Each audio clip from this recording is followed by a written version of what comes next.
AI, man, is coming everywhere. There's a paradigm shift. It's happening. We just don't know when it's happening, yeah? We're moving from the information age to the knowledge age. I guess just like stock markets, like you don't know when it's going to go up and when it's going to go down. But we do know, just like the stock market is going to go down at some point, this paradigm shift is going to happen, right? So we don't know when it's going to happen, but we do know we need to prepare for it. And what is the one thing we need to be doing now? Well, for me, it's quite simple, right? We need to be getting our data ready, getting our data quality better. No doubt, we're going to be doing super exciting generative ML use cases over the coming years. And guess what? All of those use cases are based on models, and all those models are based on your data. Like it's the classic shit in, shit out, right? So the better quality of your data, the better results you're going to be getting. So how do we go about making our data better? I mean, this is boring stuff, right? It's boring but super useful stuff. So data governance, data stewardship, they were hot topics, I don't know, 5 years ago. And as with anything super shiny, right, they get lost, right? They got put by the wayside. AI will solve the world. Well, actually, we need to still do some tidying our bedrooms to make it solve the world. And I think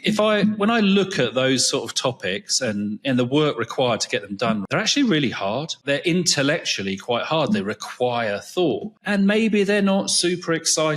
But nevertheless, you need to find the right person or the right people to do those, because some people love that stuff. I love doing that stuff, right?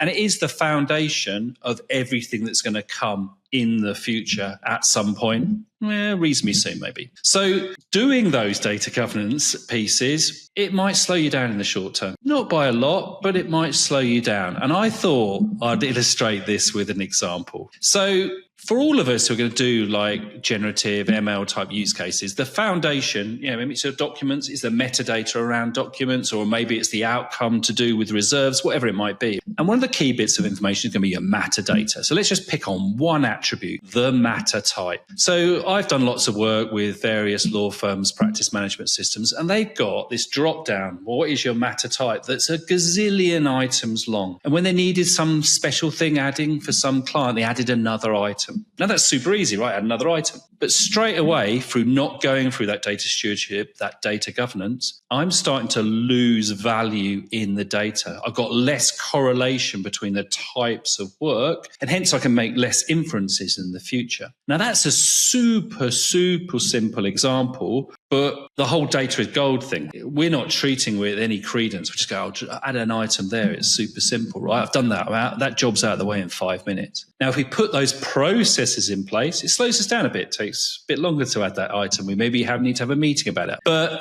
nevertheless, somewhere down the track, I'm going to see a lot more value. So do we practice what we preach? Well, I like to think we do. We're in the business of building the tools to help you mine that gold. So for me, at the moment, I'd say a good 80-90% of my investment in data and AI is currently in giving you the tools to get your data better. And it's that investment that I think will pay dividends as we move through the hype cycle broadly. We're in the hype cycle. We're top of it, maybe with generative. It's going to go down. We're going to get disappointed. And then at some point, 2, 3, 4, 5, however many years, we're going to start seeing massive benefits.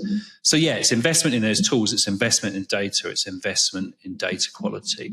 So the one more thing, I think I might have had several ones here, but another one more thing I would do would be establish a data governance process, establish the roles and responsibilities, and then put those in place. And then when I next switch systems, we all switch our PMSs or our CMSs or our CRMs, every 5, 6, 7, 8, 9 years. Yeah. I wouldn't think about that data migration as a pain, as a big line on my project plan, or indeed as a cost to the project. I would think about that as a massive opportunity and potentially a massive benefit to get my house in order and get my gold ready for that next explosion. That's it. Data is gold, hey?